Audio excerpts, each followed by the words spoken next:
Greetings critters, it's Fox here and welcome to my Burrow of Thoughts, aka my channel, where we talk about everything spooky.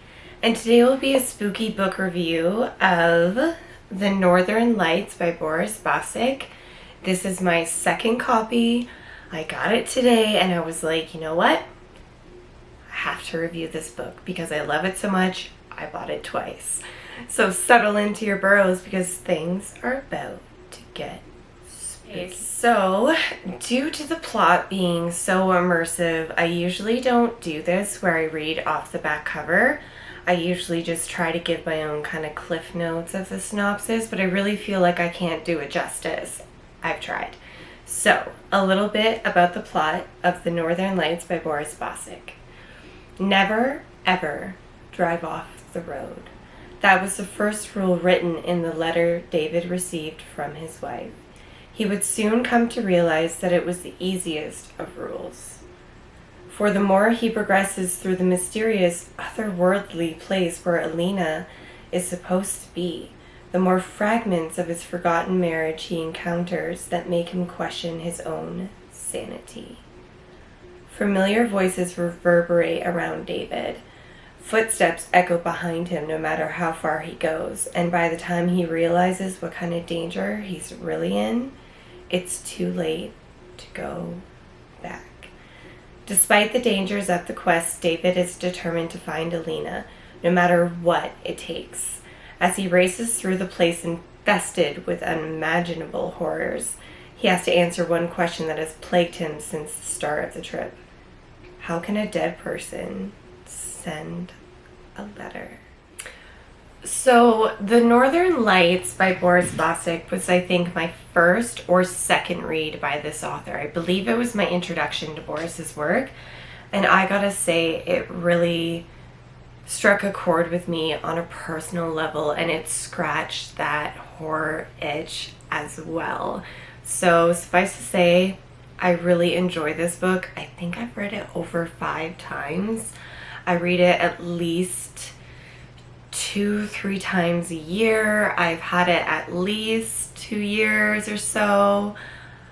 It's just such a very interesting premise. I love the grief aspect mingled with the horror because I feel like when someone is going through grief and the loss of a loved one, it is horrific in its own sense. So adding a more, I'm not even going to say traditional, but just a horror genuine element was sublime. I loved that about this book. Now, I don't want to get too much into, what happens or the story, but I am going to kind of let you know what I took away from it. So, I liked the steady pace of this book. It's not super fast, one thing after another. It's more of a journey of discovery, and I felt like I was on my own journey as I read this. As previously stated, this really strikes a chord with me, especially going through a few losses of my own this year and last year. I found this book to be very therapeutic because, again, my takeaway was very metaphorical. For instance, the winding tunnels that he explores looking for his wife, to me, represented the choices that we have to make when dealing with grief. Do we take, the left fork in the road and choose anger and despair, or do we choose the right side of the road and celebrate life? There's just so many ways and decisions that are made when you're dealing with grief. Also, the creature and the horror element in this really depicted the horrific nature of losing a loved one.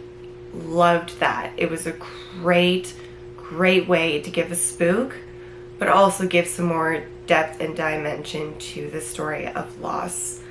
It's, like I said, very metaphorical, and I love that about books when you can read it and each reader takes away their own personal thoughts, feelings, and opinions about a book. I love that. I love when a book can be interpreted in multiple ways. So I'm not going to give away the ending. All I'm going to say is from beginning to end. I went through a journey. I continue to go through journeys when I read this book over and over again. And I really have to say that it helped me with grief. Once again, I'm going to mention that. So I really feel if you're someone who is going through a genuine loss and you also love horror and you want to approach your how you're going to process and deal with that, I think this book is a very good choice for that matter. I think this book is so unique.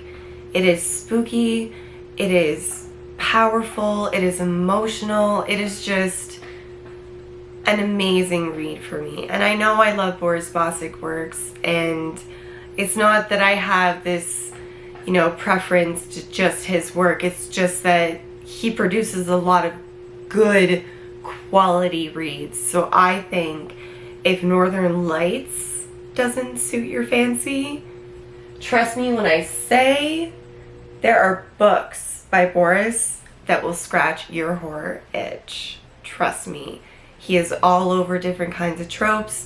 He always changes his prose. He's very good at writing characters and their development, and I really enjoy The Northern Lights. So, I am rating The Northern Lights by Boris Bacic 5 tails out of 5. It is probably always going to be something that I reread and really will resonate with, and I am so glad that this was my introduction to Boris, so I could see the layers and the multifaceted way that he does his work. Loved it. Great book. I mean, it's not going to be for everybody. It does have a sad tone if you're looking for strictly horror. Like I said, other works by Boris Bacic, you will not go wrong. So again, 5 tails out of 5 for the well, critters. That's all from this Den of Frights. Thank you so much for being here and watching today. It really means the whole wide and wild wilderness to me. It really does, critters. Thank you for your love and your support. And until next time, stay cozy and stay spooky.